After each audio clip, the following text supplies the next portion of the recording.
জামাতের আমির তো প্রথম 6 মাসে তাদের পারফরমেন্স, গভর্নমেন্টের পারফরমেন্স, মিডিয়া ফ্রিডমের কথা বলেছেন যে বাংলাদেশে এখনও সেই সত্যিকার অর্থে মিডিয়া ফ্রিডম আসেনি, বা জুডিশিয়াল ফ্রিডমের কথা বলেছেন, সেখানেও কিছু ব্যর্থ হয়েছে, সেগুলোর কথা বলেছেন। আজকে কোনো এজেন্ডা ছিল না। বিরোধী দলীয় নেতা এবং জামাত ইসলামীর আমির উনি যারা নেতৃস্থানীয় এডিটর তাদেরকে উনি ওনার বাসায় ডেকেছিলেন জাস্ট একটা মত বিনিময় করার জন্য। তো উনি প্রথমে একটু ব্রিফ একটা স্পিচ দিয়েছেন, দেওয়ার পরে অনেক সাংবাদিক যারা নেতৃস্থানীয় এডিটর তারা কথা বলছেন। এডিটরদের মধ্যে মাহমুদুর রহমান ছিলেন, আপনি জানেন উনি ন্যাশনাল এডিটর্স কাউন্সিলের উনি প্রেসিডেন্ট, উনি কথা কনভেনার, উনি কথা বলেছেন। মাহফুজ আনাম ছিলেন ডেলি স্টারের এডিটর এবং আগে এডিটর্স সম্পাদক পরিষদের উনি প্রধান ছিলেন, উনি কথা বলেছেন। মারুফ কামাল খান কথা বলেছেন, বাংলাদেশে প্রতিদিনের বাংলাদেশের উনি এডিটর। তারপরে মোস্তফা কামাল মজুমদার উনি কথা বলেছেন। আরও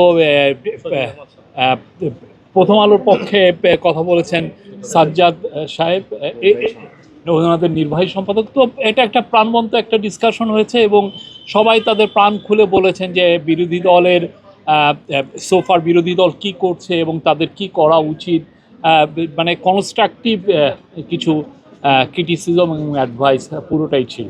আমি বলবো যে এটা 2 ঘন্টার খুবই প্রাণবন্ত একটা আলোচনা হয়েছে এবং আলোচনার শেষেই এখন সবাই লাঞ্চ করছে। লোডশেডিং কিংবা ঘরের বাইরের তীব্র গরমে ওয়ালটন রিচার্জেবল ফ্যান থাকলে থাকবে শুধু বাতাস আর বাতাস।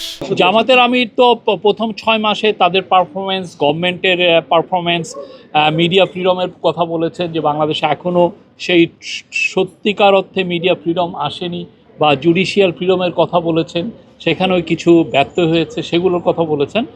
আর তার পার্টির পারফরমেন্সের উপরে হাইলাইট করেছেন। আর সম্পাদকদের তরফ থেকে বারবার বলা হয়েছে যে যাতে যেই আমরা এর আগে দেখেছি যে সরকার যেরকম ফেল করেছে, সরকার আপনারা দেখেছেন আওয়ামী লীগের একটা মনস্টার হয়ে গিয়েছিল, একটা ফ্যাসিস্ট অটোক্র্যাটিক গভর্নমেন্ট তারা এস্টাবলিশ করে, তারা বিরোধী দলের কোনো স্পেসই রাখে নাই, তাকে রাজনীতিই করতে দেয়নি।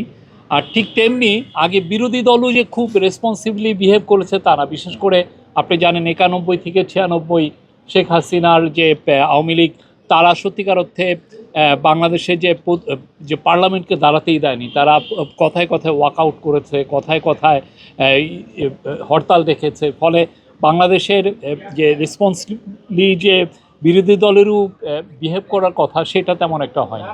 তো এখন সবাই এইটার দিকে বলেছেন যে যাতে পার্লামেন্ট যাতে সেন্টার অফ অল অ্যাক্টিভিটিস হয়, পার্লামেন্ট যাতে ট্রুলি যাতে বাংলাদেশের সমস্ত মানুষকে রিপ্রেজেন্ট করে, সেটার দিকে সবাই একইভাবে সুরে কথা বলেছেন। প্রত্যেকটা এডিটরই এই কথা বলেছে। প্রথম আলোর নির্বাহী সম্পাদক এই বিষয়ে 2-1টা কথা বলেছেন জামাত ইসলামের পার্টির সম্পর্কে বা ওনাদের একজন ল মেকারের সম্পর্কে। উনি কিছুদিন আগে প্রথম আলো বয়কটের কথা বলেছেন, সেটা নিয়ে কথা বলেছেন। আর বাস্তবতা নিয়ে খুব বেশি আলোচনা হয়নি। জেনারেলি সবার একটা হচ্ছে যে বাংলাদেশে এখন মিডিয়া ফ্রিডম যথেষ্ট এখন ভালো অবস্থায় আছে, খুব পারফেক্ট তো না, বাট যেটা আছে সেটা নিয়ে সবাই এক ধরনের আমি দেখেছি যে স্যাটিসফ্যাকশন।